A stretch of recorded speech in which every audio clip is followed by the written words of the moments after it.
아가야, 나는 김정희야. 반갑다, 이쁜 며느리. 에? 결혼식 당일 시어머니께서 너무나 따뜻하게 말씀해 주셨습니다.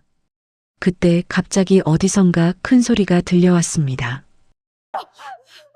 손 치워요. 우리 며느리 건드리지 마. 내가 이 집 진짜 어머니야.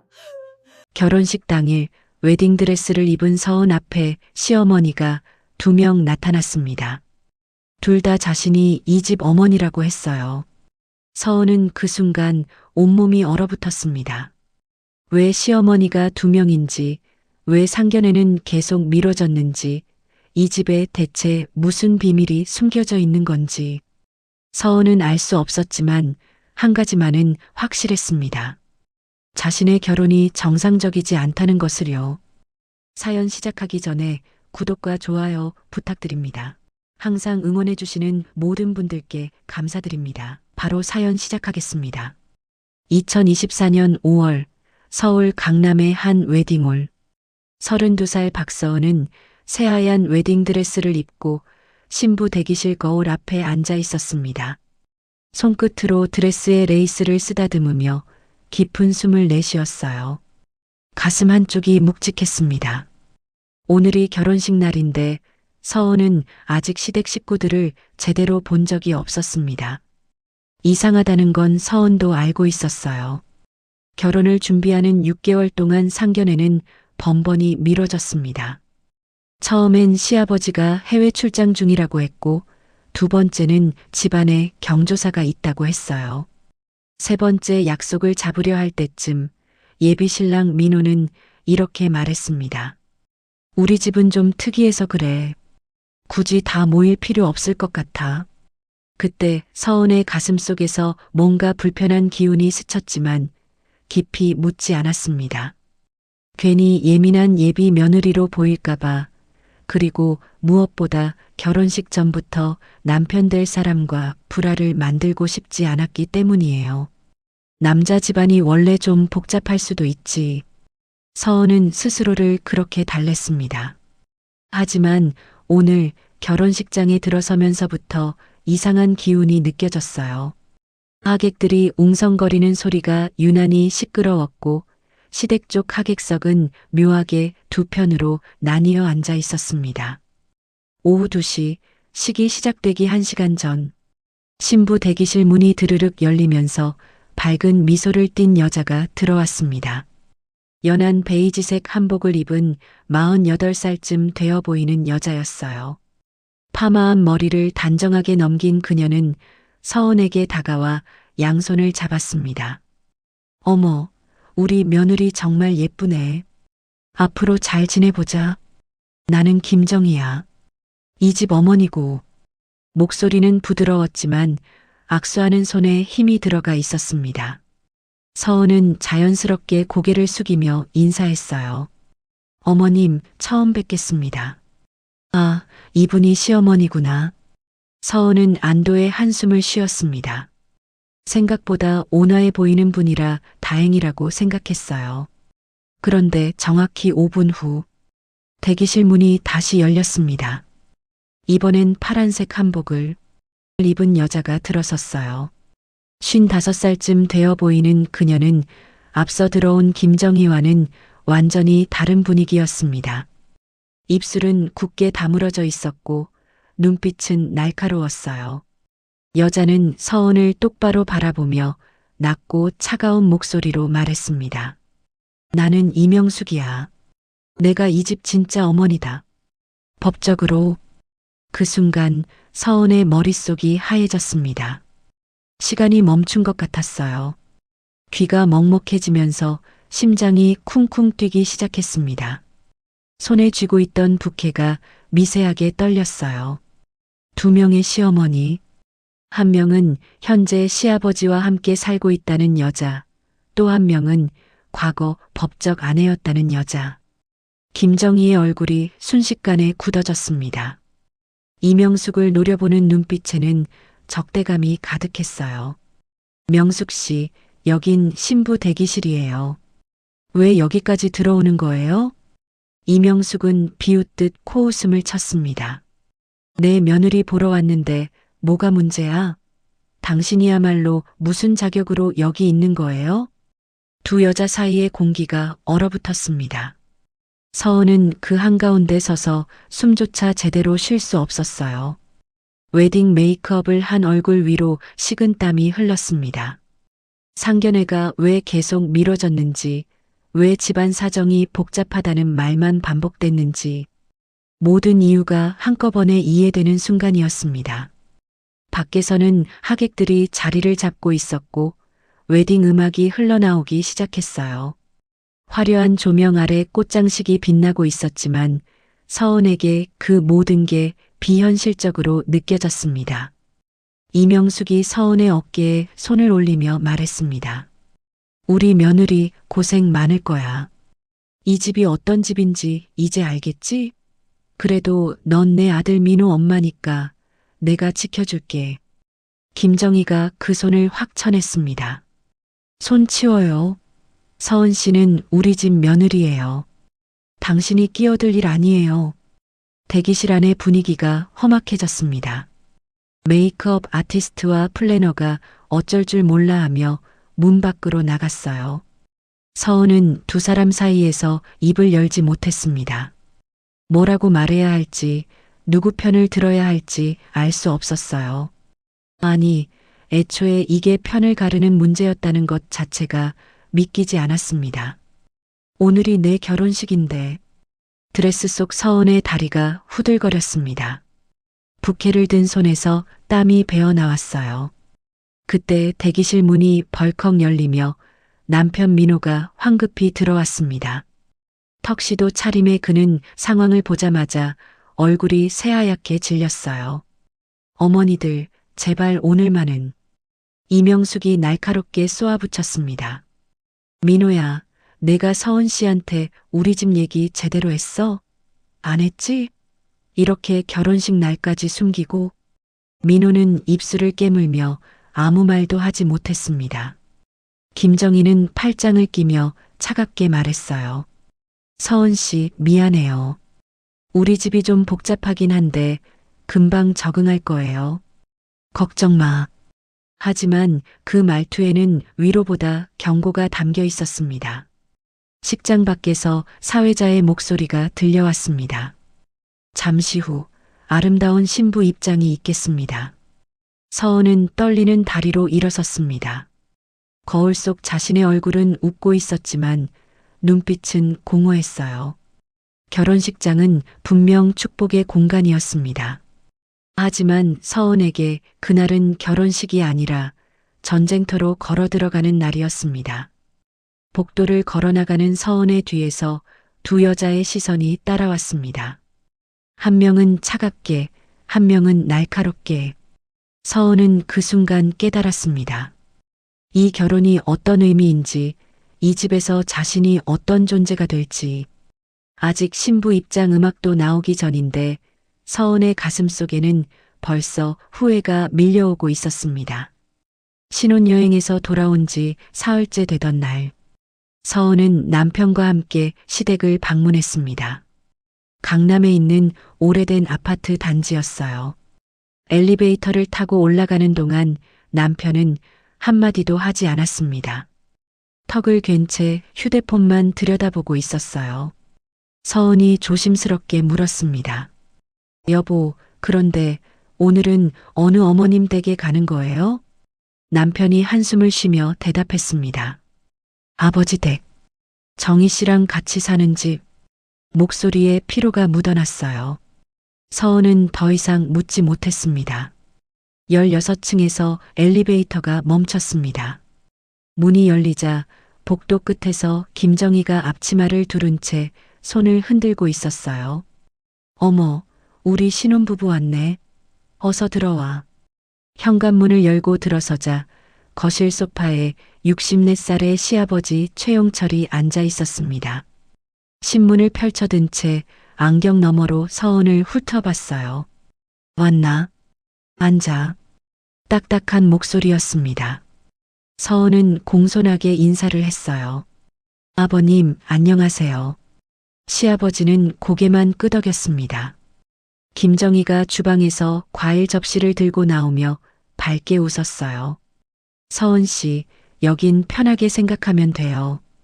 우리 용철 씨가 좀 무뚝뚝해 보여도 마음은 따뜻한 사람이니까. 하지만 그 말과 달리 집안 분위기는 차가웠습니다.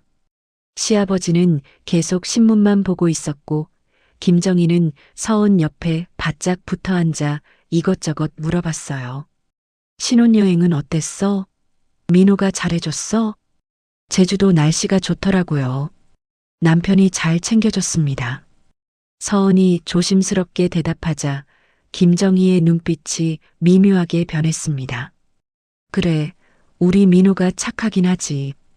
근데 서은 씨, 혹시 명숙 씨한테 연락 왔어? 갑자기 던진 질문에 서은의 가슴이 철렁했어요. 아, 아니요. 아직은요. 김정희가 만족스럽다는 듯 고개를 끄덕였습니다. 그래, 잘했어. 명숙 씨는 이미 이혼한 사람이니까 신경 쓸 필요 없어요. 이 집 어머니는 나예요. 그 말에 서은은 아무 대답도 하지 못했습니다. 입술을 꾹 깨물고 과일만 집어먹었어요. 그로부터 이틀 후 서은의 휴대폰에 모르는 번호로 전화가 걸려왔습니다. 받자마자 냉랭한 목소리가 흘러나왔어요. 나 이명숙이야. 내일 시간 있어? 우리 집에 한번 와봐. 서은은 당황해서 말을 더듬었습니다. 저기 어머님 갑자기 그러시면. 이명숙이 차갑게 끊었습니다. 갑자기 결혼한 지 벌써 일주일 넘었는데 시어머니 얼굴도 안 보러 와? 내일 2시 주소 문자로 보낼게. 꼭 와. 전화가 끊겼습니다. 서은은 멍하니 휴대폰을 내려다봤어요. 손이 미세하게 떨렸습니다. 다음 날 오후 2시 서은은 서초동에 있는 빌라 앞에 섰습니다. 이명숙이 보낸 주소였어요. 3층짜리 건물의 2층 현관 앞에서 초인종을 누르자 곧바로 문이 열렸습니다. 검은색 니트를 입은 이명숙이 서 있었어요. 화장기 없는 얼굴이었지만 눈빛만큼은 날카로웠습니다. 들어와. 집안은 깔끔했지만 어딘가 을씨년스러운 느낌이었습니다. 거실 벽에는 가족 사진이 여러 장 걸려 있었어요. 젊은 시절의 이명숙과 시아버지, 그리고 어린 민호의 모습이 보였습니다. 이명숙이 소파를 가리키며 말했습니다. 앉아. 차 줄까? 아, 괜찮습니다. 서은이 조심스럽게 소파 끝에 앉자 이명숙이 맞은편에 앉았습니다. 팔짱을 낀 채 서은을 뚫어지게 바라봤어요. 서은 씨, 우리 집 사정 알아? 서은은 목이 메어 제대로 대답하지 못했습니다. 잘은 모르겠습니다. 이명숙이 비웃듯 코웃음을 쳤습니다. 모르긴 뭘 몰라. 정이 그 여자 집에 다녀왔다며? 거기서 뭐라고 하던? 서은의 등에서 식은땀이 흘렀어요. 어떻게 대답해도 잘못될 것 같았습니다. 그냥 인사만 하고 왔습니다. 이명숙이 테이블을 탁 쳤습니다. 인사만? 그 여자가 자기가 이 집 어머니라고 했지? 안 그래? 서은은 아무 말도 하지 못했습니다.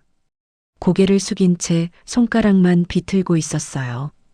이명숙이 한숨을 쉬며 말했습니다. 똑똑히 들어, 서은 씨.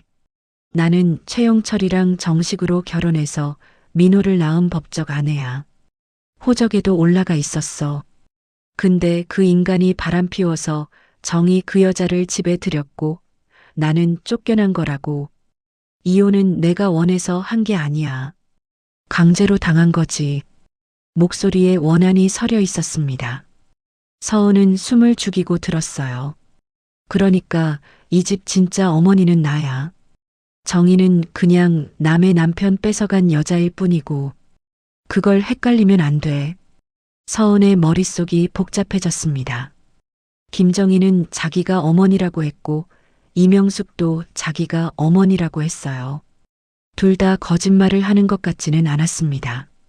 그날 이후 서은의 삶은 지옥이 되기 시작했습니다. 김정희가 전화를 하면 이명숙도 전화를 했어요. 한쪽 집에 가면 다른 쪽에서 연락이 왔습니다.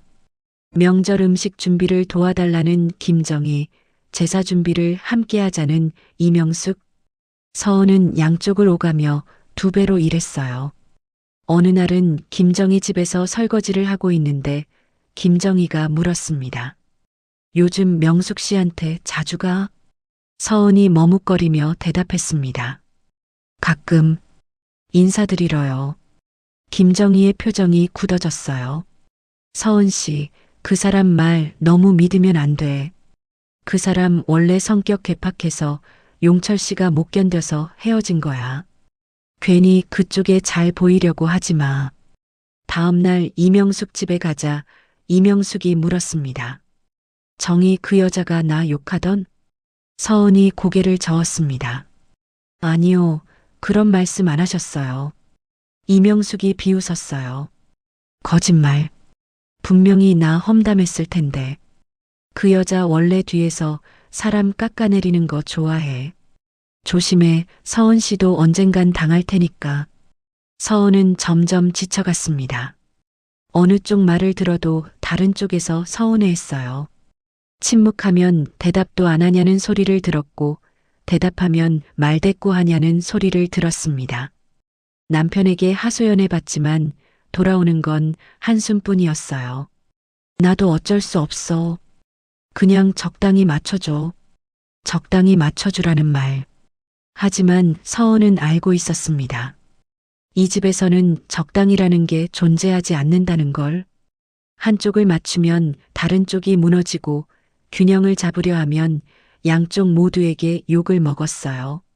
서은은 그렇게 두 시어머니 사이에서 며느리가 아닌 줄다리기 줄이 되어가고 있었습니다. 결혼한 지 2달째 되던 2024년 7월 어느 토요일 아침, 서은의 휴대폰이 연달아 울렸습니다.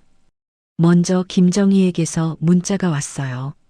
서은 씨, 오늘 오후 4시에 우리 집 와. 장 봐놨으니까 같이 반찬 만들자. 서은이 답장을 보내기도 전에 이명숙에게서 전화가 걸려왔습니다. 나야. 오늘 4시 반에 우리 집 와. 명절 지나서 정리할 게 있어. 서은의 손이 멈췄습니다. 두 시어머니가 같은 날 거의 비슷한 시간에 부른 거예요. 가슴이 답답해지면서 숨이 막혔습니다. 어떡하지? 서은은 한참을 고민했어요. 한쪽을 선택하면 다른 쪽이 화를 낼 게 뻔했습니다. 그렇다고 둘 다 거절할 수도 없었어요. 손끝이 차갑게 식어가는 걸 느끼며 서은은 떨리는 손으로 김정희에게 답장을 보냈습니다. 어머님, 죄송한데 오늘 친구 결혼식이 있어서요. 내일 가도 될까요? 거짓말이었습니다. 친구 결혼식 같은 건 없었어요. 서은은 이명숙 쪽을 선택하기로 했습니다. 법적으로 전 부인이었던 이명숙이 더 무섭게 느껴졌기 때문이에요.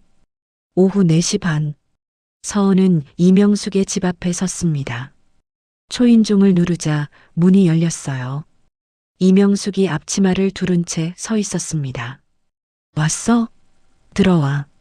거실 바닥에는 커다란 이불과 옷가지들이 널려 있었어요. 이명숙이 손짓하며 말했습니다. 환절기라 이불 정리 좀 도와줘. 빨래도 해야 하고. 서은은 무릎을 꿇고 앉아 이불을 개기 시작했습니다. 먼지가 날리면서 재채기가 나왔어요. 손바닥에는 금방 때가 묻었습니다. 2시간 동안 청소를 하고 이불을 털어넣으며 서은의 옷은 땀으로 흠뻑 젖었습니다. 허리가 끊어질 듯 아팠어요. 수고했어. 저녁이나 먹고 가. 이명숙이 냉장고에서 반찬을 꺼내며 말했습니다. 서은은 정중하게 거절했어요. 괜찮습니다, 어머님. 집에 가서 먹을게요. 그래. 그럼 조심해서 가. 집으로 돌아가는 길, 서은은 지하철에서 휴대폰을 확인했습니다. 김정희에게서 부재중 전화가 5통이나 와 있었어요. 가슴이 철렁 내려앉았습니다. 부랴부랴 전화를 걸었습니다. 신호음이 2번 울리자마자 김정희가 받았어요. 서은 씨? 목소리가 차가웠습니다. 평소와 달랐어요. 어머님, 죄송해요. 결혼식 끝나고 바로 연락드리려고. 김정희가 냉소적으로 웃었습니다. 결혼식? 어디 결혼식? 서은의 입술이 말라붙었어요. 친구, 결혼식이요. 김정희의 목소리가 낮아졌습니다. 거짓말하지 마. 명숙이네 집 앞에서 서은 씨 나오는 거 내가 똑똑히 봤어. 그 순간 서은의 머릿속이 하얘졌습니다. 심장이 쿵쿵 뛰면서 입안이 바짝 말랐어요. 어머님, 그게...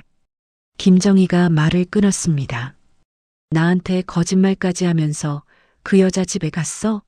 내가 뭐가 모자라서? 목소리에 분노가 섞여 있었습니다. 서은은 변명할 말을 찾지 못했어요. 손에 쥔 휴대폰이 땀으로 미끄러졌습니다. 죄송합니다, 어머님. 제가 잘못 생각했어요. 김정희가 차갑게 쏘아붙였습니다. 잘못 생각한 게 아니라 계산한 거지. 누가 더 무서운지 재고 누가 더 이용 가치가 있는지 따져본 거 아니야? 서은은 아무 말도 하지 못했습니다. 눈물이 핑 돌았어요. 이제 알겠어. 서은 씨가 어떤 사람인지. 겉으로는 착한 척하면서 뒤로는 계산 빠른 여자였구나. 전화가 끊겼습니다. 서은은 멍하니 휴대폰을 내려다봤어요. 지하철 안 사람들의 시선이 느껴졌지만 눈물을 참을 수가 없었습니다. 집에 도착했을 때 남편이 거실 소파에 앉아 있었습니다. 표정이 굳어 있었어요. 당신 정희 어머니한테 전화 왔어. 서은의 다리에 힘이 풀렸습니다. 여보, 남편이 한숨을 쉬며 말했습니다. 왜 거짓말을 해? 그냥 솔직하게 말하면 되잖아. 서은이 울먹이며 대답했어요. 2분 다 같은 시간에 부르셨어. 어떻게 해요? 한 분만 선택하면 다른 분이 화내시잖아요. 남편이 답답하다는 듯 머리를 긁었습니다. 그래도 거짓말은 하면 안 되지. 이제 어떻게 할 거야? 서은은 대답할 수 없었어요. 무릎을 안고 주저앉아 목 놓아 울었습니다. 다음 날 일요일 오전, 이명숙에게서 전화가 왔습니다. 서은은 떨리는 손으로 전화를 받았어요. 어머님, 이명숙의 목소리는 예상외로 차분했습니다. 서은 씨, 정희한테 걸렸다며? 서은이 눈물을 삼키며 대답했어요. 죄송합니다, 어머님. 제가 거짓말을 해서. 이명숙이 짧게 웃었습니다. 하지만 그 웃음에는 따뜻함이 없었어요. 거짓말한 건 나쁘지. 근데 서은 씨 있잖아. 앞으로는 더 잘 숨겨. 들키면 안 되는 거야. 그 말에 서은의 등골이 오싹해졌습니다. 양쪽 다 맞추려고 하지 말고 확실하게 내 편이 돼. 그게 살아남는 방법이야. 전화가 끊어진 후 서은은 멍하니 앉아 있었습니다. 두 시어머니 모두에게 신뢰를 잃은 순간이었어요. 그날 이후 김정희의 태도가 확 달라졌습니다. 서은이 찾아가도 얼굴을 똑바로 보지 않았어요. 말을 건네도 시큰둥한 대답만 돌아왔습니다. 어머님, 뭐 도와드릴 거 없으세요? 김정희가 냉담하게 말했어요. 됐어요. 어차피 서은 씨는 명숙이 편이잖아. 여기서 뭐 도와줘봤자 소용없어. 서은은 입술을 깨물며 참았습니다. 이명숙도 마찬가지였어요. 서은을 볼 때마다 의심하는 눈빛이었습니다. 오늘은 정인에 안 갔어? 아니요, 안 갔습니다. 진짜? 또 거짓말 아니야? 서은의 모든 행동이 의심받기 시작했습니다. 진실을 말해도 믿지 않았고 침묵해도 뭔가 숨긴다고 의심했어요. 결혼 3달 만에 서은은 이 집에서 믿을 수 없는 며느리가 되었습니다. 살아남으려고 한 작은 거짓말 하나가 서은의 모든 것을 무너뜨린 거예요. 서은은 밤마다 이불을 뒤집어 쓰고 울었습니다. 남편은 그저 등을 돌린 채 잠들 뿐이었어요. 2024년 10월 중순, 결혼한 지 5달째. 서은은 화장실에서 임신 테스트기를 들고 서 있었습니다. 두 줄이 선명하게 나타났어요. 손이 부들부들 떨렸습니다. 임신이다. 기쁨보다 두려움이 먼저 밀려왔습니다. 이 집안의 며느리로 산다는 게 얼마나 힘든지 뼈저리게 느끼고 있던 참이었어요. 아이까지 생기면 더 힘들어질 게 뻔했습니다. 하지만 동시에 가슴 한편이 따뜻해졌어요. 아이, 내 아이. 서은은 배를 쓰다듬으며 작게 미소 지었습니다. 저녁 8시, 퇴근한 남편이 현관문을 열고 들어왔어요. 서은은 식탁에 남편이 좋아하는 음식을 가득 차려놓고 기다리고 있었습니다. 여보, 왜 이렇게 많이 해놨어? 남편이 의아해하며 물었습니다. 서은이 떨리는 목소리로 말했어요. 오늘 좋은 일이 있어서요. 무슨 일? 서은은 가방에서 임신 테스트기를 꺼내 남편 앞에 내밀었습니다. 남편의 눈이 커졌어요. 이거 진짜야? 서은이 고개를 끄덕였습니다. 남편이 벌떡 일어나 서은을 안았어요. 오랜만에 느끼는 따뜻함이었습니다. 고생했어. 우리 이제 부모 되는 거야. 그날 밤 두 사람은 오랜만에 편안하게 웃으며 이야기를 나눴습니다. 아이 이름은 뭘로 지을지, 어떤 부모가 될지.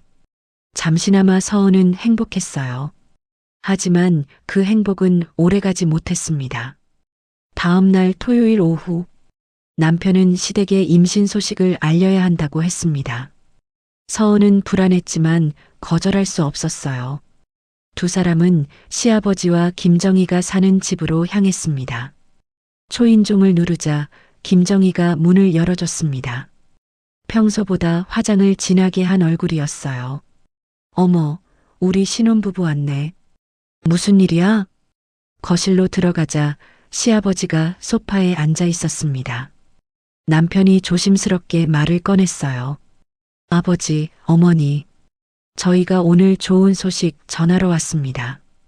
김정희의 눈빛이 반짝였습니다. 좋은 소식?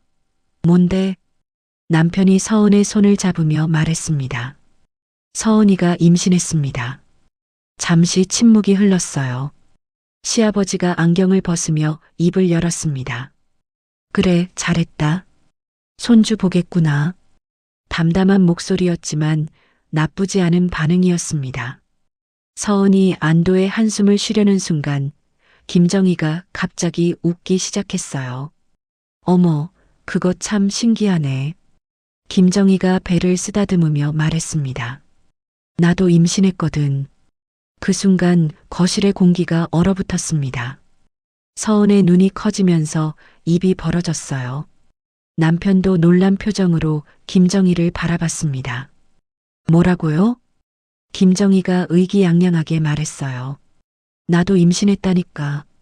이번 달 초에 확인했어. 이제 2달 됐지. 시아버지가 만족스럽다는 듯 고개를 끄덕였습니다. 정희가 늦둥이 가졌어. 나도 좋고. 서은의 머릿속이 하얘졌습니다. 며느리와 시어머니가 동시에 임신이라니. 이게 말이 되는 상황인가요? 김정희가 서은에게 다가와 어깨를 툭 쳤습니다. 우리 같이 배부르겠네. 재밌겠다, 그치? 재밌다는 말에 서은의 가슴이 철렁 내려앉았어요. 전혀 재밌지 않았습니다. 오히려 끔찍했어요. 김정희가 계속 말했습니다. 서은 씨는 몇 주야? 아직 확실하진 않은데 1달 정도 된 것 같아요. 김정희의 입꼬리가 올라갔습니다. 그럼 나보다 1달 늦네. 언니가 동생 많이 챙겨줄게. 그 말투에는 우월감이 묻어났어요. 서은은 아무 말도 하지 못했습니다. 그날 저녁 집으로 돌아오는 차 안에서 서은이 남편에게 물었습니다. 여보, 이거 정상이야? 시어머니가 나랑 같이 임신이라니. 남편이 한숨을 쉬었어요. 나도 몰랐어. 아버지가 나이가 있으신데. 이제 어떡해요? 애들 태어나면 삼촌뻘이랑 동갑이 되는 건데 남편은 대답하지 않았습니다. 그저 핸들만 꽉 쥐고 있었어요. 일주일 후 이명숙에게도 임신 소식을 알렸습니다. 이명숙의 반응은 예상대로였어요. 정이 그 여자도 임신했다며? 네, 어머님. 이명숙이 비웃듯 코웃음을 쳤습니다.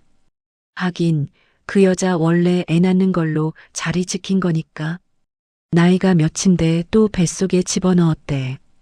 참, 독한 말이었지만 서은은 반박하지 못했습니다. 서은 씨는 조심해야 돼. 그 여자 애랑 비교당할 거야. 태교도 잘하고 건강관리 철저히 해. 이명숙의 말에는 경쟁심이 담겨 있었어요. 마치 서은의 아이가 자신의 손주이니까 김정희의 아이보다 더 잘 태어나야 한다는 듯한 말투였습니다. 그날부터 서은의 임신은 축복이 아니라 경쟁이 되었습니다. 김정희는 서은을 만날 때마다 자신의 배를 과시했어요. 나 요즘 입덧이 하나도 없어. 의사가 그러는데 엄마가 건강해야 애도 건강하대. 저는 입덧이 좀 심해서요. 서은이 힘들게 말하자 김정희가 말했습니다. 어머, 그럼 안 되는데. 애한테 안 좋아. 마음을 편하게 먹어야지. 마음을 편하게 먹으라는 말을 하면서도 계속 불안하게 만들었습니다. 이명숙도 마찬가지였어요. 전화할 때마다 물어봤습니다. 정인애는 뭐 먹더라? 태교 어떻게 하더라? 잘 모르겠어요, 어머님. 모르긴 뭘 몰라. 똑똑히 보고 와야지. 우리 손주가 뒤처지면 어떡해. 두 시어머니 사이에서 서은은 점점 지쳐갔습니다. 임신은 기쁜 일이어야 하는데 매일이 전쟁터 같았어요. 병원에 갈 때도 마찬가지였습니다. 김정희와 같은 날 검진을 받게 되었는데 대기실에서 마주쳤어요. 서은 씨, 오늘 초음파 찍어? 나도. 김정희가 밝게 웃으며 말했습니다. 하지만 그 미소 뒤에는 경쟁심이 숨어 있었어요. 검진이 끝나고 나오자 김정희가 물었습니다. 아기 크기 얼마래? 나는 딱 정상이래. 저도 정상이라고 하셨어요. 김정희의 표정이 미묘하게 변했습니다. 그래, 뭐 너무 크면 나중에 낳을 때 힘드니까 적당한 게 좋긴 하지. 무슨 말을 해도 비교가 되었습니다. 아기 심장 소리, 태동 시기, 체중 증가까지 모든 게 경쟁이었어요. 서은은 밤마다 배를 쓰다듬으며 아이에게 속삭였습니다. 미안해. 내가 태어날 집이 이래서. 눈물이 주르륵 흘러내렸습니다. 축복받아야 할 생명이 경쟁의 도구가 되어버린 현실이 너무 슬펐어요.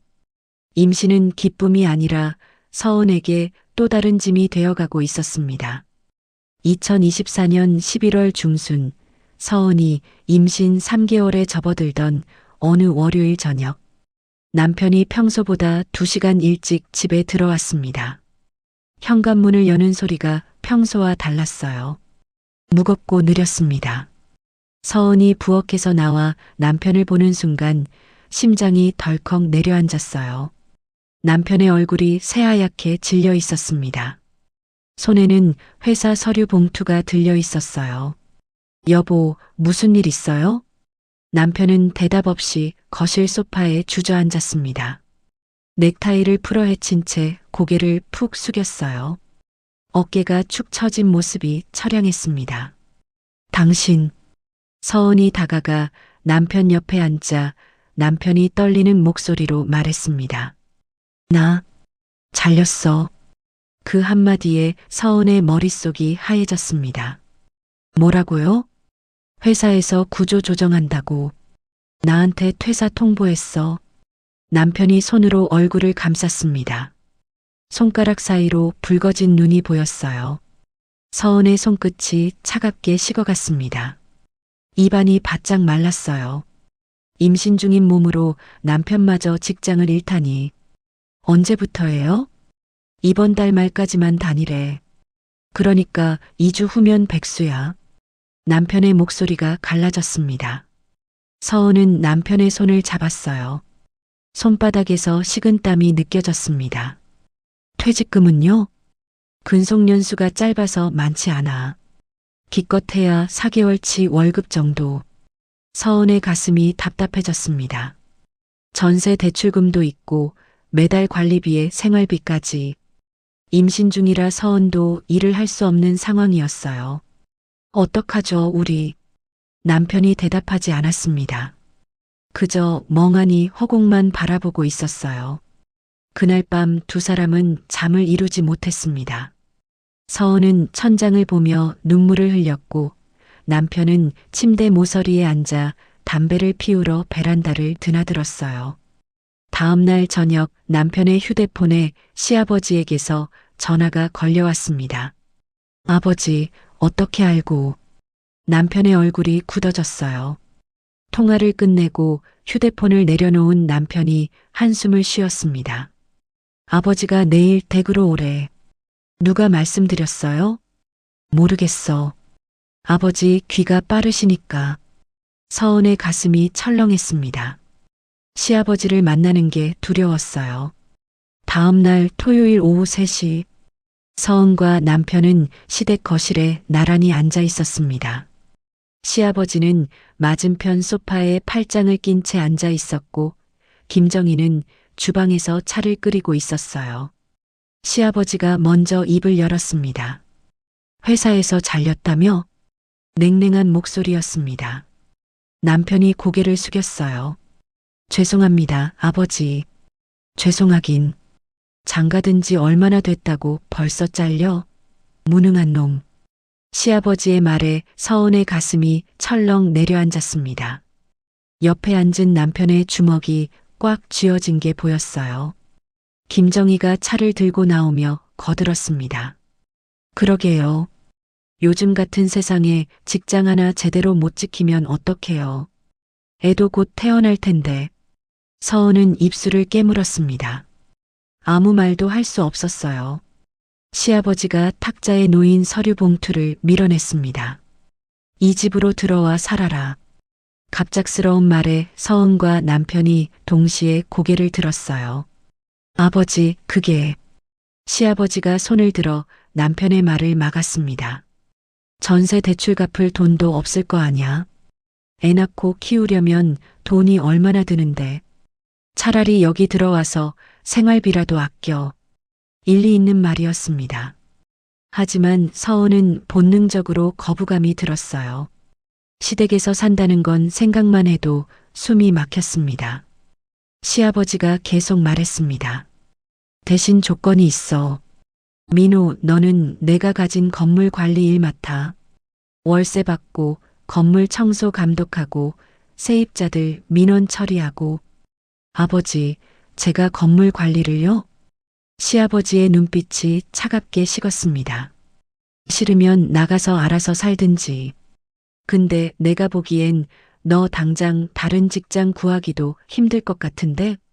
날카로운 말이었습니다. 남편은 아무 대답도 하지 못했어요. 김정희가 웃으며 말을 보탰습니다. 서은 씨도 집에서 같이 지내면 좋죠. 나도 배부른데 서로 도와가면서 살면 되잖아요. 도와가면서라는 말이 서은에게는 전혀 달리 들렸습니다. 며느리로서 온갖 집안일을 도맡아 하라는 뜻으로 느껴졌어요. 서은이 조심스럽게 말했습니다. 아버님, 저희가 좀 생각해보고.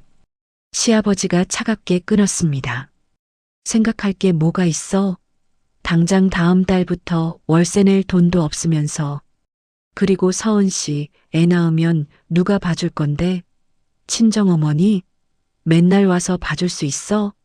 서은의 가슴이 답답해졌습니다. 친정어머니는 지방에 계셨어요.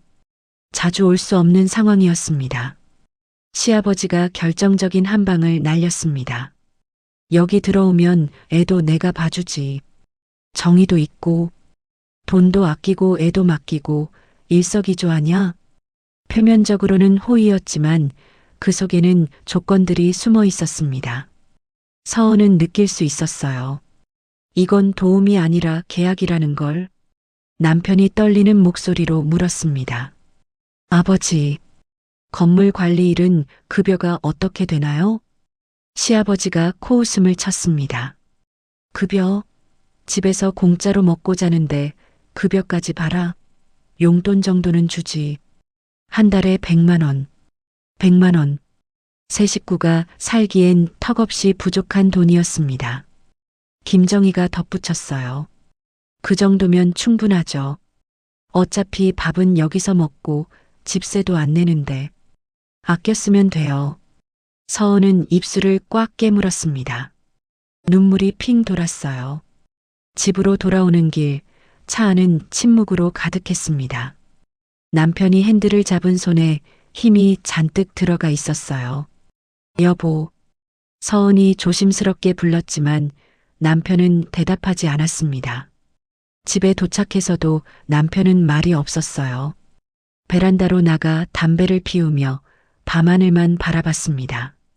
서은은 거실 소파에 앉아 배를 쓰다듬었어요. 뱃속 아이에게 미안한 마음뿐이었습니다. 이렇게 시댁에 들어가면 내 삶은 어떻게 되는 걸까? 서은은 알고 있었습니다.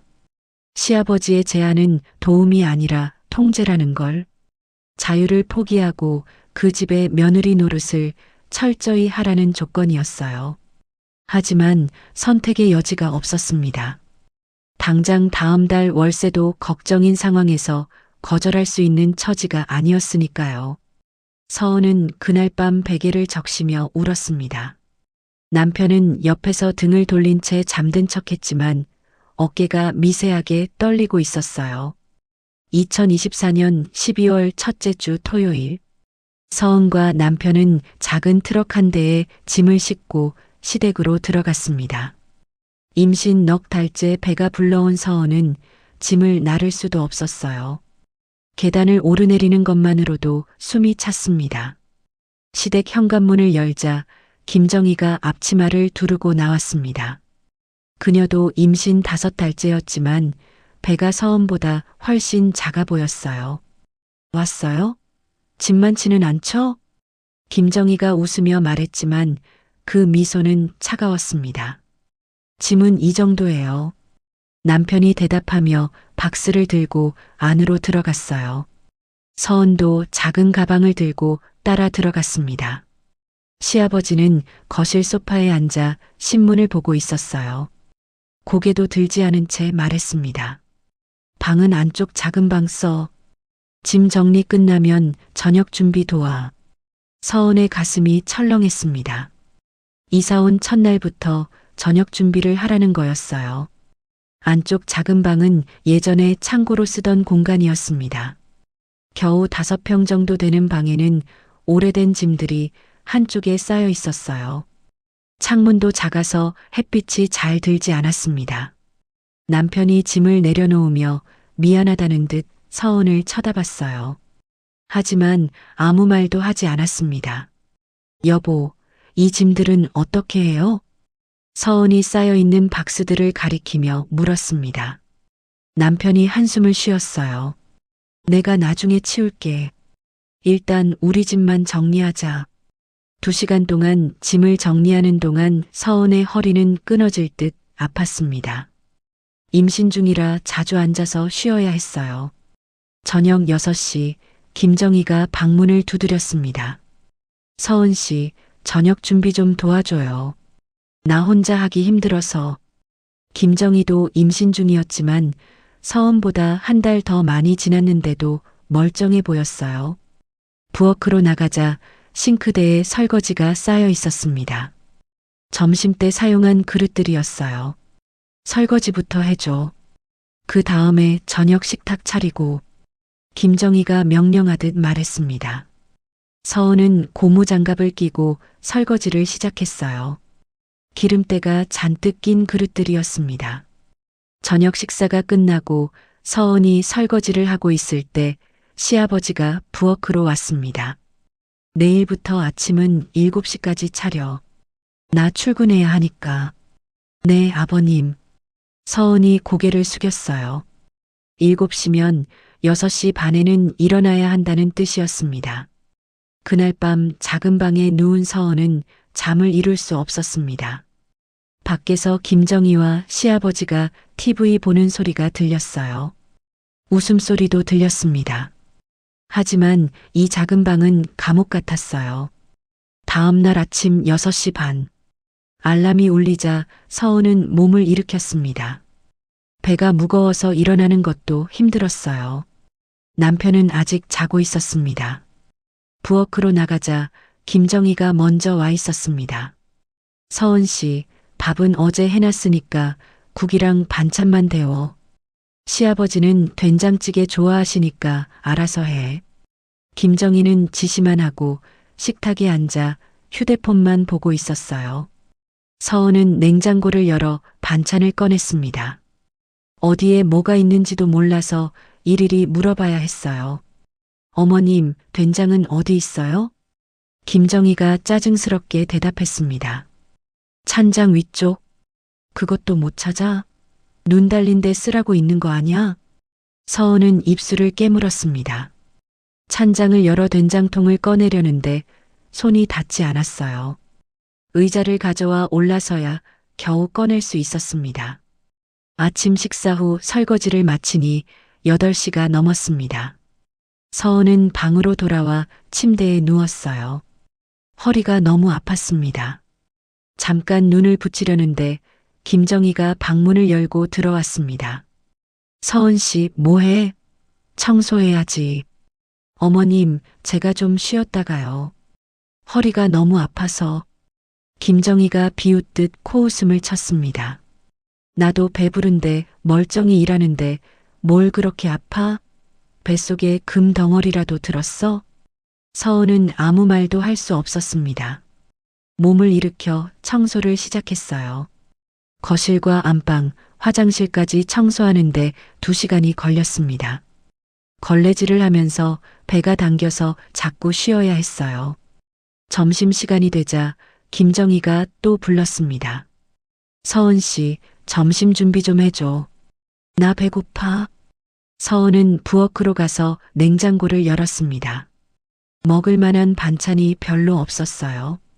어머님, 반찬이 부족한데요. 김정희가 소파에서 일어나며 말했습니다.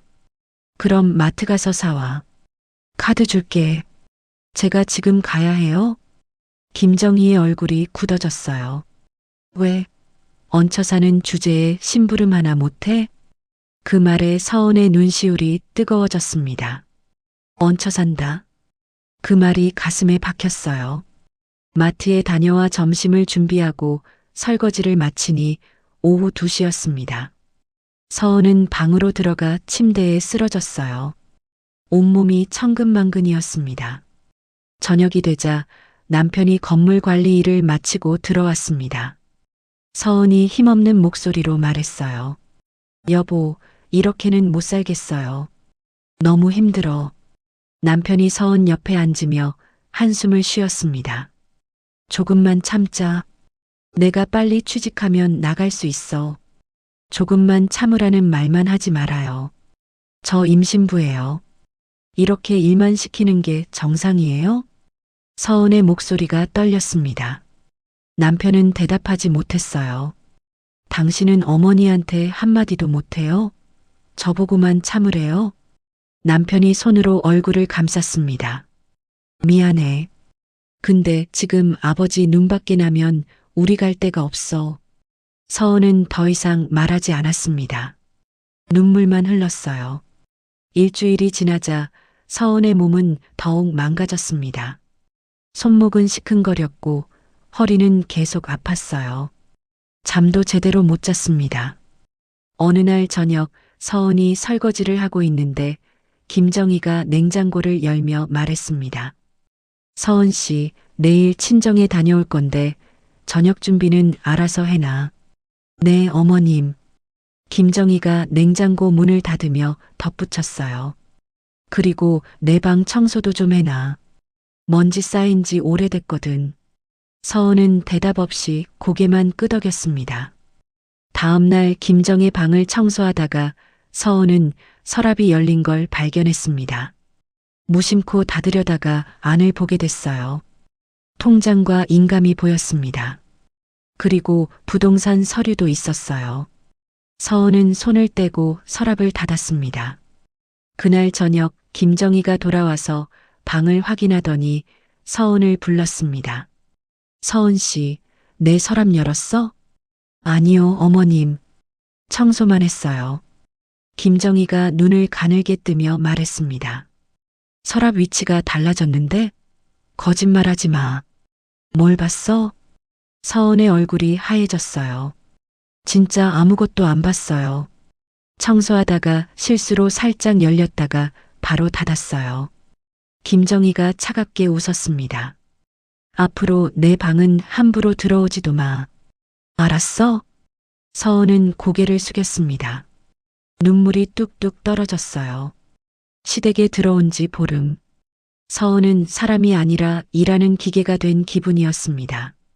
임신부라는 배려는 어디에도 없었어요. 오히려 더 많은 일이 서은에게 떨어졌습니다. 서은은 밤마다 배를 쓰다듬으며 아이에게 속삭였습니다. 미안해. 엄마가 너무 무능해서. 뱃속 아이만이 서은의 유일한 위로였습니다.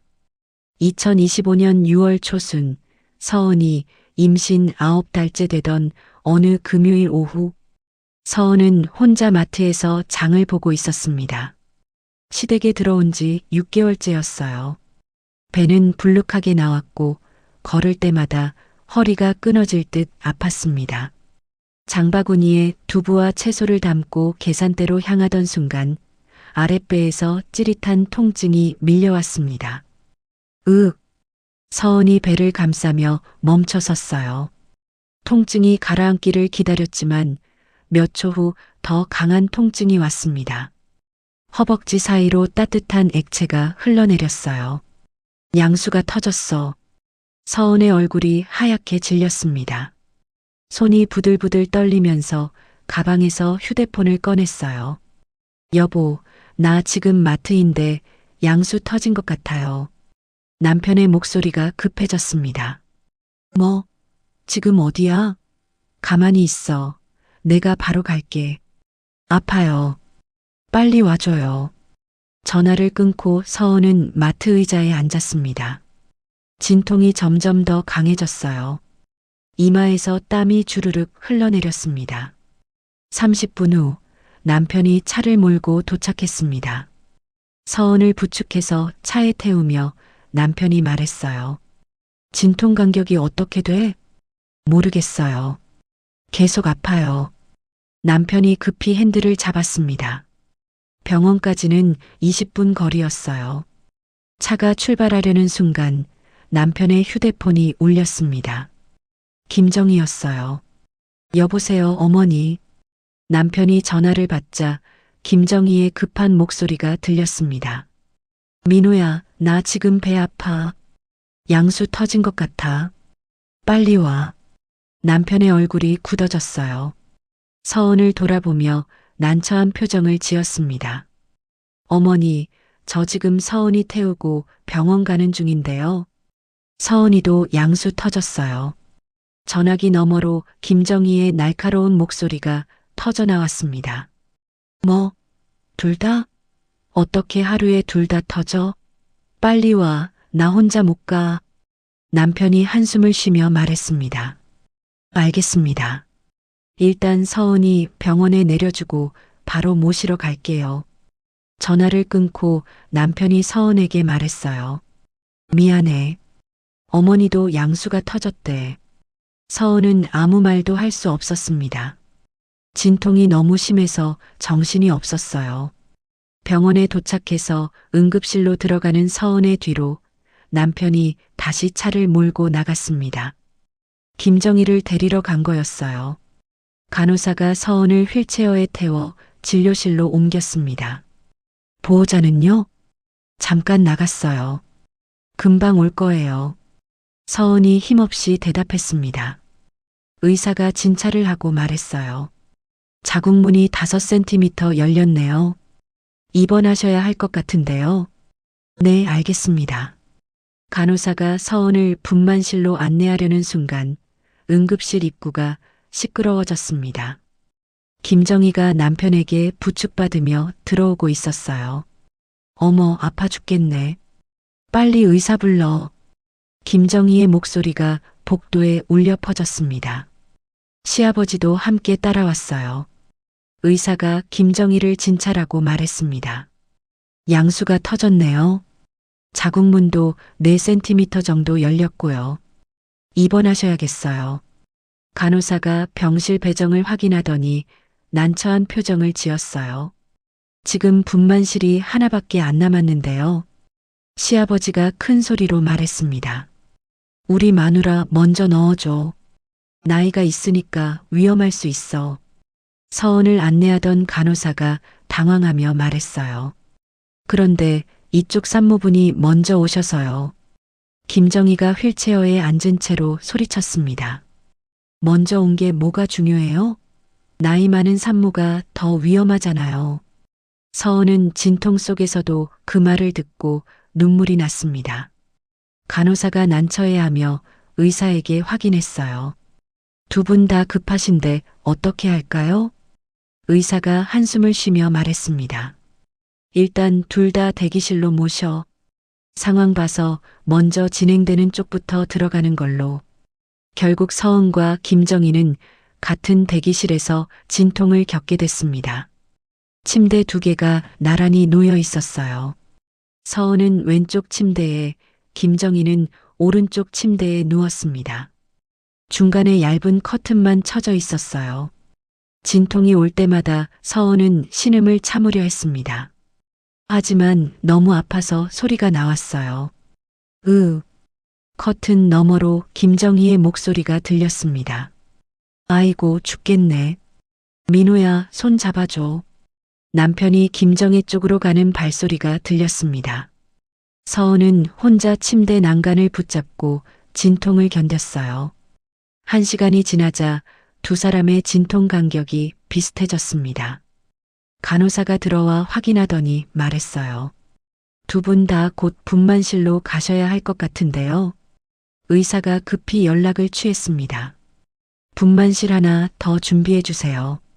동시에 진행해야 할 것 같아요. 서은은 분만실로 옮겨졌습니다. 바로 옆 분만실에서는 김정희의 비명소리가 들렸어요.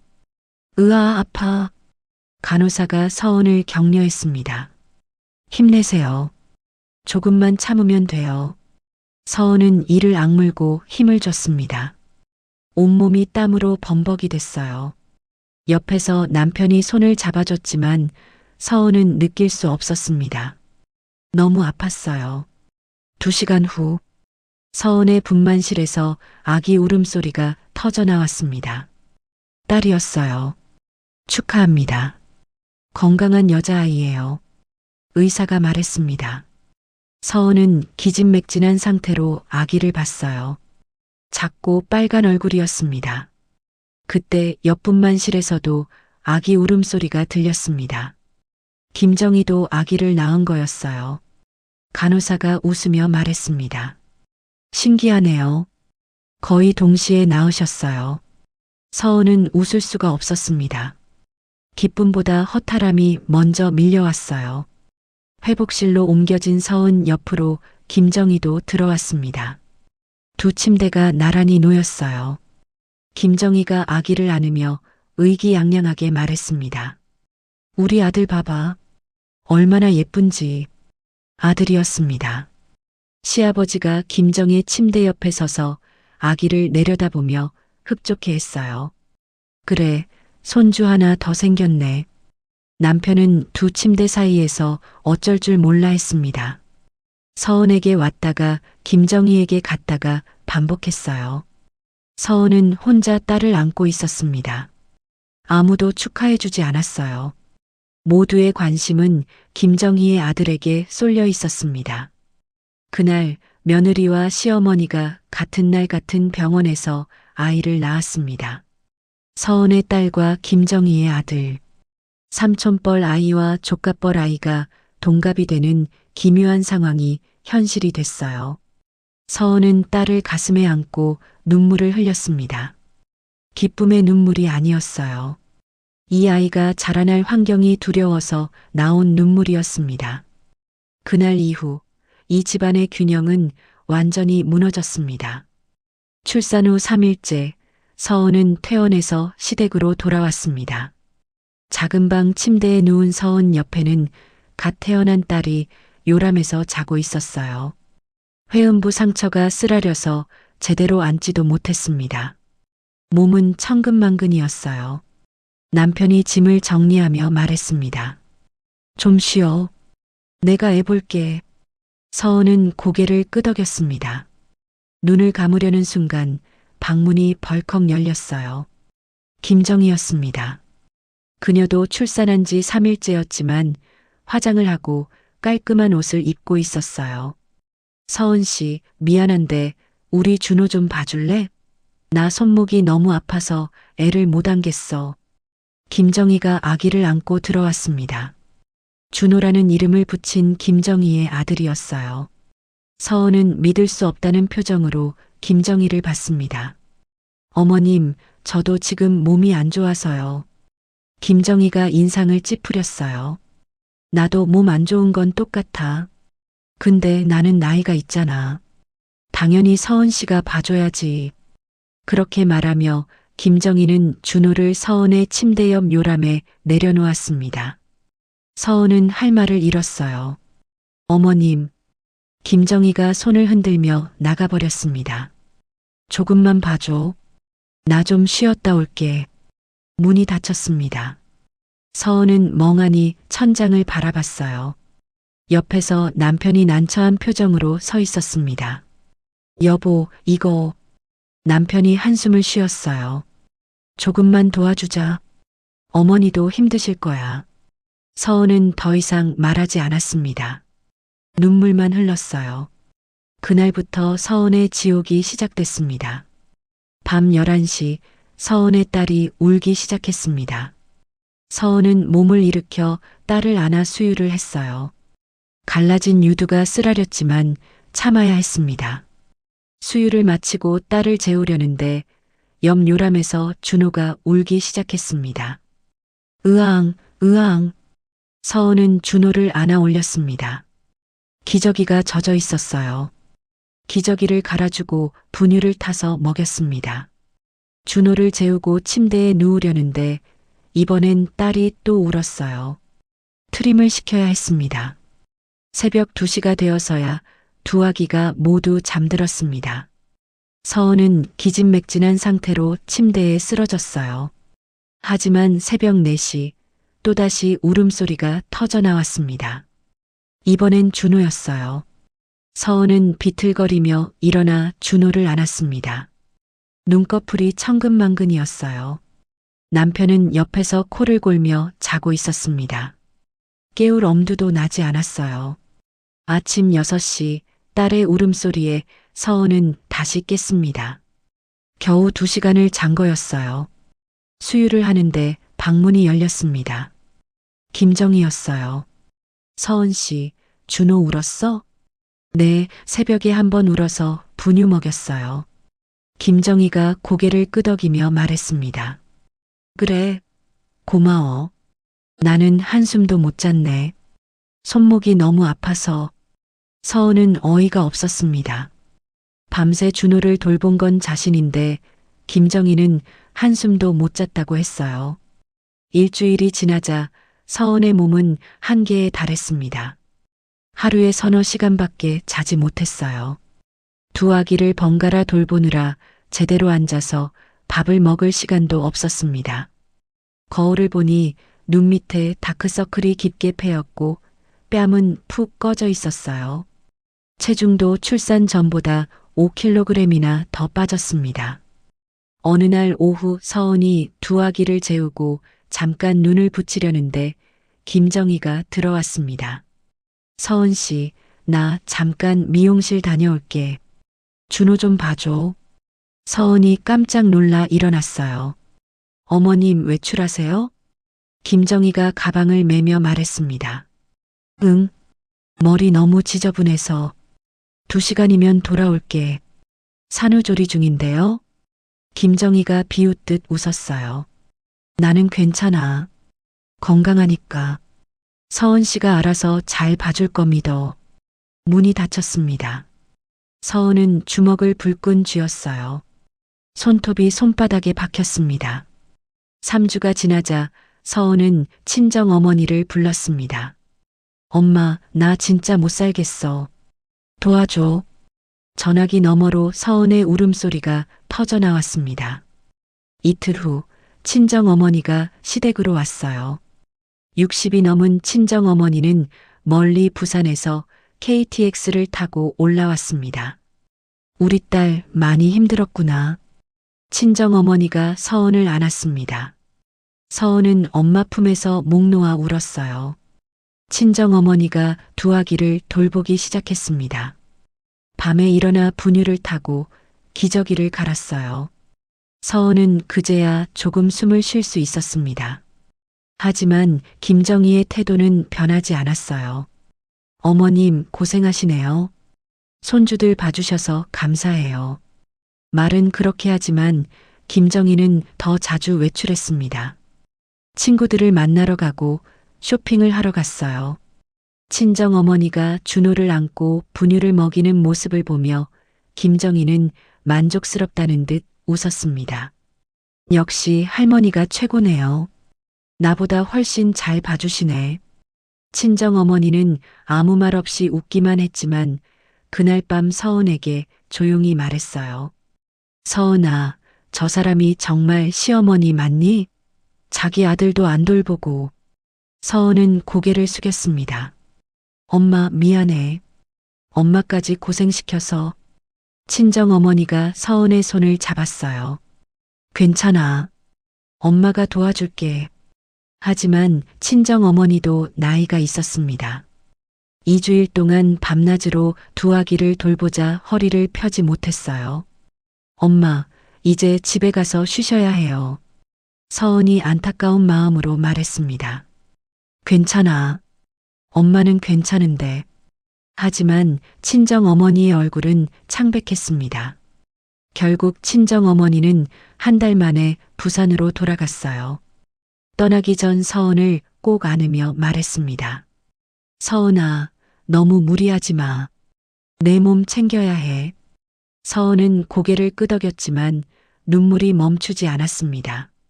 친정 어머니가 떠난 후 서은은 다시 혼자가 됐습니다. 두 아기를 돌보는 일은 끝이 없었어요. 기저귀를 갈고 분유를 타고 재우고 다시 깨어나면 반복했습니다. 밤 12시 서은은 준호를 안고 분유를 먹이며 눈물을 흘렸어요. 이게 내 인생인가? 거울 속 자신의 모습은 귀신 같았습니다. 머리는 푸석푸석했고 얼굴은 핏기가 없었어요. 웃음은 사라진 지 오래였습니다. 어느 날 남편이 조심스럽게 물었습니다. 당신 괜찮아? 너무 마른 것 같은데. 서은이 힘없이 웃었어요. 괜찮긴 뭐가 괜찮아요. 나 이러다 죽을 것 같아요. 남편이 아무 말도 하지 못했습니다. 산후조리는 축복의 시간이어야 했습니다. 하지만 서은에게 그건 지옥이었어요. 자신의 아이만이 아니라 시어머니의 아이까지 돌보며 서은은 점점 사라져가고 있었습니다. 2025년 9월 중순 아이들이 100일을 넘긴 어느 토요일 오후 서은은 작은 방에서 딸을 재우고 있었습니다. 옆 요람에는 준호도 낮잠을 자고 있었어요. 잠깐의 평화로운 시간이었습니다. 서은은 조용히 방문을 열고 화장실에 가려고 복도로 나왔어요. 그때 거실에서 시아버지와 김정희의 목소리가 들렸습니다. 여보, 변호사 만나고 왔어? 김정희의 목소리였어요. 서은은 무심코 걸음을 멈췄습니다. 응. 유언장 수정 완료했어. 시아버지의 대답에 서은의 심장이 덜컥 내려앉았습니다. 유언장이라는 단어에 서은은 본능적으로 귀를 기울였어요. 화장실 가는 것도 잊은 채 복도 구석에 몸을 숨겼습니다. 김정희가 만족스럽다는 듯 말했습니다. 그럼 이제 건물은 내 앞으로 확실히 넘어오는 거지? 그럼 내가 약속했잖아. 당신이랑 준호 앞으로 다 정리했어. 서은의 온몸에 소름이 돋았습니다. 귀를 의심했어요. 민호는요? 민호한테는 아무것도 안 주는 거예요? 김정희가 물었습니다. 시아버지가 코웃음을 쳤어요. 걔는 이미 충분히 받았지. 대학 등록금에 결혼 자금까지. 이제 건물은 당신이랑 우리 준호 몫이야. 서은의 다리에서 힘이 빠졌습니다. 벽에 기대지 않았으면 주저앉을 뻔했어요. 김정희가 웃으며 말했습니다. 다행이다. 서은 씨네가 건물 기대하고 여기 들어왔는데 헛수고한 셈이네. 그러니까 얹혀 살면서 건물까지 바라다니. 세상 참 편하게 사는 것들이야. 시아버지의 비웃는 목소리가 복도까지 들렸습니다. 서은은 입을 손으로 막았어요. 비명이 나올 것 같았습니다. 우리가 여기서 버틴 이유가 전부 거짓말이었어? 서은의 눈에서 눈물이 주르륵 흘러내렸습니다. 무릎이 꺾이면서 복도 바닥에 주저앉았어요. 시댁에 들어온 지 10개월. 서은은 건물 상속을 믿고 참았습니다. 시어머니의 구박도, 끝없는 집안일도, 두 아기를 돌보는 지옥 같은 나날도 모두 참았어요. 나중에 건물을 물려받으면 우리도 편해질 거야. 그 희망 하나로 버텨왔는데 그게 전부 거짓이었습니다. 서은은 비틀거리며 일어나 작은 방으로 돌아왔어요. 침대에 쓰러져 이불을 뒤집어 썼습니다. 온몸이 떨렸어요. 분노와 배신감, 허탈함이 한꺼번에 밀려왔습니다. 우리를 뭐로 본 거야? 공짜 가정부? 애 봐주는 기계? 서은은 베개에 얼굴을 묻고 울었습니다. 목 놓아 울고 싶었지만 소리를 죽여야 했어요. 아이들이 깰까봐. 저녁 7시 남편이 건물 관리 일을 마치고 들어왔습니다. 서은은 남편을 보자마자 참았던 감정이 터져 나왔어요. 당신, 우리 언제까지 여기서 살 거예요? 남편이 깜짝 놀라며 물었습니다. 왜 갑자기? 갑자기가 아니에요. 우리 이렇게 산 지가 벌써 10개월이에요. 서은의 목소리가 떨렸습니다. 남편이 한숨을 쉬며 말했어요. 나도 알아. 근데 아직 취직이 안 됐잖아. 조금만 더 참자. 참으라는 말 좀 그만해요. 서은이 소리를 질렀습니다. 옆 요람에서 딸이 깜짝 놀라 울기 시작했어요. 남편이 당황하며 말했습니다. 목소리 좀 낮춰. 애들 깨잖아. 애들보다 더 중요한 게 있어요. 서은이 눈물을 흘리며 말했습니다. 당신 아버지가 건물 우리한테 안 준대요. 김정희 씨 앞으로 다 넘긴대요. 남편의 얼굴이 하얗게 질렸어요. 뭐라고? 오늘 우연히 들었어요. 아버님이랑 어머니 대화. 유언장 수정했다고, 건물은 전부 어머니랑 준호 앞으로 넘긴다고. 남편이 벽에 기대며 주저앉았습니다. 그럴 리가. 아버지가 그러실 리가. 서은이 비웃듯 웃었어요. 믿기지 않아요? 나도 안 믿고 싶었어요. 근데 직접 들었어요. 우리가 건물 기대하고 여기 들어왔는데 헛수고했다고 그렇게 비웃더라고요. 남편은 아무 말도 하지 못했습니다. 고개를 떨구고 주먹만 불끈 쥐고 있었어요. 서은이 떨리는 목소리로 말했습니다. 나 이제 못 살겠어요. 여기서 하루라도 더 있으면 미칠 것 같아요. 서은아, 당신은 괜찮아요? 아버지한테 이용당한 거예요. 공짜 건물 관리인으로. 남편의 입술이 파르르 떨렸습니다. 다음 날 일요일 아침, 남편이 거실로 나가 시아버지와 마주 앉았습니다. 서은은 방문 틈으로 지켜봤어요. 아버지, 물어볼 게 있습니다. 남편의 목소리가 단호했습니다. 시아버지가 신문을 내려놓으며 물었어요. 뭔데? 건물 상속 말인데요. 저희한테도 몫이 있는 거 맞죠? 시아버지의 얼굴이 굳어졌습니다. 누가 그런 소리 했어? 그게 중요한 게 아니잖아요. 사실이냐고 물어보는 겁니다. 남편이 목소리를 높였습니다. 김정희가 부엌에서 나오며 끼어들었어요. 민호 씨, 무슨 태도가 그래요? 아버지한테. 남편이 김정희를 쏘아봤습니다. 어머니는 조용히 계세요. 이건 저희 집안 문제예요. 김정희의 얼굴이 빨개졌어요. 집안 문제? 난 이 집 안주인인데 무슨 소리야. 시아버지가 탁자를 탁 쳤습니다. 시끄러워. 민호, 너 지금 뭐 하는 거야? 저도 아버지 아들입니다. 당연히 상속받을 권리가 있어요. 시아버지가 차갑게 웃었어요. 권리? 내가 뭘 했는데 권리를 주장해? 회사에서 잘리고 백수로 여기 들어와서 먹여주고 재워주는데 그게 고마운 줄 알아야지. 남편이 얼굴을 붉히며 대꾸했습니다. 건물 관리 일은 제가 하고 있잖아요. 월세 받고 청소 감독하고 세입자 민원 처리까지 다 하는데 그게 공짜예요? 시아버지가 비웃었습니다. 공짜? 내가 여기서 공짜로 먹고 자는데 그 정도 일도 못해? 건물은 내가 평생 모은 재산이야. 내 마음대로 할 거고 너한테 줄 생각 없어. 그 말에 남편이 벌떡 일어났습니다. 좋아요. 그럼 저희 나가겠습니다. 김정희가 비웃으며 말했어요. 나가? 어디로 나가려고? 돈 한 푼 없으면서? 남편이 이를 악물었습니다. 그건 저희가 알아서 할 일입니다. 방에서 듣고 있던 서은은 가슴이 두근거렸어요. 처음으로 남편이 시댁에 맞서는 모습이었습니다. 하지만 시아버지는 냉소적으로 웃기만 했어요. 나가고 싶으면 나가. 근데 나중에 빌어먹게 돼도 다시는 여기 얼씬도 하지 마. 서은은 그 순간 깨달았습니다. 이 집에서는 처음부터 자신들이 가족이 아니었다는 걸, 이용당할 도구였을 뿐이라는 걸.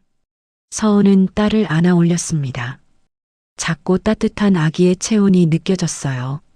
이제 결정할 시간이야. 이대로 남아서 계속 이용당할 것인지 아니면 나가서 새로운 삶을 시작할 것인지. 서은의 눈빛이 달라지기 시작했습니다. 2025년 9월 넷째 주 월요일 아침, 서은은 작은 방에서 짐을 싸기 시작했습니다. 옷가지를 가방에 넣고 딸의 기저귀와 분유를 챙겼어요. 손은 떨렸지만 마음은 확고했습니다. 남편이 방문을 열고 들어왔어요. 서은이 짐을 싸는 모습을 보고 얼굴이 하얗게 질렸습니다. 당신 지금 뭐 하는 거야? 보면 몰라요? 짐 싸는 거예요. 서은이 담담하게 대답했습니다. 남편이 황급히 다가와 서은의 손을 잡았어요. 정신 차려. 우리 갈 데가 없잖아. 서은이 남편의 손을 뿌리쳤습니다. 갈 데 없으면 만들면 되죠. 여기서 이렇게는 못 살겠어요. 서은아, 제발. 남편의 목소리가 떨렸습니다. 하지만 서은은 물러서지 않았어요. 당신은 여기 남고 싶으면 남아요. 나는 딸 데리고 나갈 거예요. 그 말에 남편이 당황하며 물었습니다. 혼자 나간다고? 애 데리고? 네. 이 집에서 하루라도 더 있으면 저 미쳐요. 못 참겠어요. 서은의 목소리가 높아졌습니다. 옆 요람에서 딸이 깨어나 울기 시작했어요. 그때 방문이 벌컥 열리며 김정희가 들어왔습니다.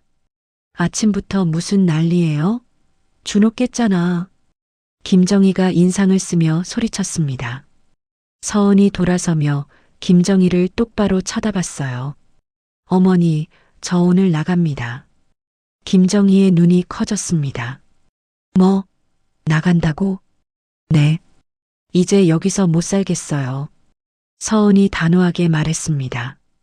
김정희가 비웃듯 코웃음을 쳤어요. 어디 가서 살려고? 돈도 없으면서? 그건 제가 알아서 할 일이에요. 어머니는 신경 쓰지 마세요. 서은의 말투가 차가웠습니다. 김정희의 얼굴이 붉어졌어요. 지금 나한테 대드는 거야? 대드는 게 아니라 사실을 말하는 거예요.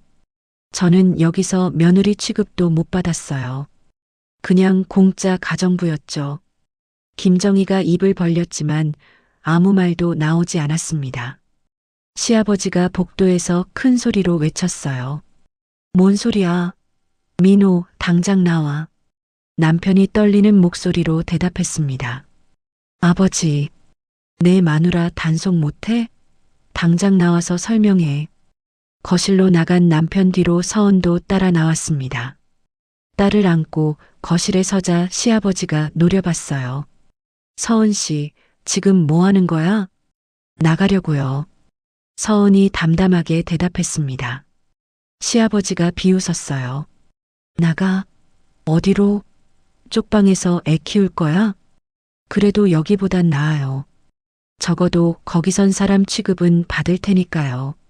서은의 말에 시아버지의 얼굴이 일그러졌습니다. 사람 취급? 우리가 널 어떻게 했는데? 서은이 웃었습니다. 눈물이 핑 돌았지만 참았어요. 어떻게 하셨냐고요? 임신 중에도 온갖 집안일 다 시키고 애 낳고 나서는 어머니 아들까지 제가 키우게 하고 밤잠도 못 자게 했죠. 그러면서 건물은 우리 목 하나도 안 준다고 했잖아요. 시아버지가 당황하며 입을 다물었습니다. 김정희가 끼어들었어요. 그게 문제야? 우리가 공짜로 재워주고 먹여줬는데. 서은이 김정희를 똑바로 쳐다봤습니다. 공짜요? 남편은 건물 관리 일했고 저는 집안일에 어머니 아들까지 키웠어요. 그게 공짜예요? 김정희가 할 말을 잃었습니다. 서은이 계속 말했어요. 며느리 취급도 안 하면서 무슨 면목으로 붙잡으려고 하세요? 저희는 여기서 가족이 아니었어요. 그냥 이용당한 거예요. 거실이 조용해졌습니다. 시아버지도 김정희도 아무 말하지 못했어요. 남편이 서은 옆에 섰습니다. 처음으로 서은 편에 선 거였어요. 아버지, 저희 나가겠습니다. 시아버지가 차갑게 웃었습니다. 좋아. 나가. 근데 나중에 후회해도 다시는 돌아오지 마. 안 돌아올 겁니다. 남편이 단호하게 대답했습니다. 서은과 남편은 방으로 돌아가 짐을 쌌어요. 많지 않았습니다. 옷가지 몇 벌과 아기용품뿐이었어요. 1시간 후 작은 트럭 한 대에 짐을 실었습니다. 서은은 딸을 안고 현관문을 나섰어요. 뒤돌아보지 않았습니다. 김정희가 거실에서 비웃듯 말했습니다. 나가봤자 일주일도 못 버틸 거예요. 돈 없으면 기어들어올 텐데. 서은이 멈춰섰습니다. 돌아서서 김정희를 똑바로 쳐다봤어요. 걱정 마세요. 절대 안 들어올 거니까요. 그리고 어머니, 준우는 어머니가 키우세요. 이제 제가 안 봐줄 거예요. 김정희의 얼굴이 굳어졌습니다. 서은은 현관문을 나서며 마지막으로 말했어요. 제 아이한테 이런 환경을 물려주고 싶지 않거든요. 가난해도 괜찮아요. 최소한 우리 딸은 존중받으며 자랄 거예요. 문이 닫혔습니다. 트럭을 타고 시댁을 떠나면서 서은은 창밖을 바라봤어요. 아파트가 점점 멀어졌습니다. 가슴이 뻥 뚫리는 기분이었어요. 두렵기도 했지만 동시에 자유로웠습니다. 남편이 운전하며 조심스럽게 물었습니다. 당신 괜찮아? 서은이 딸을 내려다보며 대답했습니다. 괜찮아요. 이제 우리끼리 살면 되죠. 어디로 갈까? 일단 친정에 가요. 엄마한테 양해 구하고 거기서 월세방 알아보죠. 남편이 고개를 끄덕였습니다. 미안해. 내가 무능해서. 서은이 남편의 손을 잡았어요. 미안하긴요. 당신도 용기 냈잖아요. 남편의 눈가가 붉어졌습니다. 차는 고속도로를 달렸습니다. 뒷좌석에서 딸이 평화롭게 잠들어 있었어요. 서은은 딸의 작은 손을 쓰다듬으며 속삭였습니다. 미안해, 우리 딸. 엄마가 부족해서 좋은 집에서 못 키워줘. 근데 너 하나만은 확실해. 엄마는 너를 지킬 거야. 누구한테도 무시당하지 않게 눈물이 주르륵 흘러내렸습니다. 하지만 이번엔 슬픔의 눈물이 아니었어요. 새로운 시작을 향한 눈물이었습니다. 서은은 결혼보다 며느리라는 역할보다 시댁이라는 울타리보다 더 소중한 것을 선택했습니다. 자신과 아이의 존엄성을요. 가난할 수도 있고 힘들 수도 있었습니다. 하지만 최소한 서은은 이제 자유로웠어요. 그 집의 며느리가 아닌 한 아이의 엄마로, 한 사람의 인간으로 살아갈 수 있게 된 거였습니다. 차는 계속 앞으로 달렸습니다. 서은의 새로운 인생을 향해서요. 서은 씨는 결국 집안이라는 이름의 굴레보다 한 사람으로서의 존엄을 선택했습니다. 누군가에겐 작은 방 한 칸, 월세 한 칸이 초라해 보일지 몰라도 그 안에서만큼은 더 이상 눈치로 숨 쉬지 않아도 되니까요. 떠나온 뒤에도 삶은 쉽지 않겠지만 적어도 딸의 손을 잡고 걷는 그 길은 참는 인생이 아니라 살아내는 인생일 겁니다. 그래서 이 이야기는 끝이 아니라 늦게라도 자신을 지켜낸 한 사람의 시작으로 남습니다. 여러분, 혹시 비슷한 경험이 있으시거나 용기가 필요한 순간이 있으시다면 주저하지 말고 댓글로 이야기해 주세요. 그리고 구독과 좋아요를 눌러주시고 어디서 듣고 계신지 댓글 남겨주시면 그곳으로 행운이 가득 깃들기를 기원하겠습니다. 오늘도 제 이야기를 끝까지 들어주셔서 고맙습니다. 여러분 모두 행복하세요. 그럼 다음 이야기에서 또 만나요. 안녕히 계세요. 오늘도 사연 시청해 주셔서 감사합니다. 인생사연 극장이었습니다.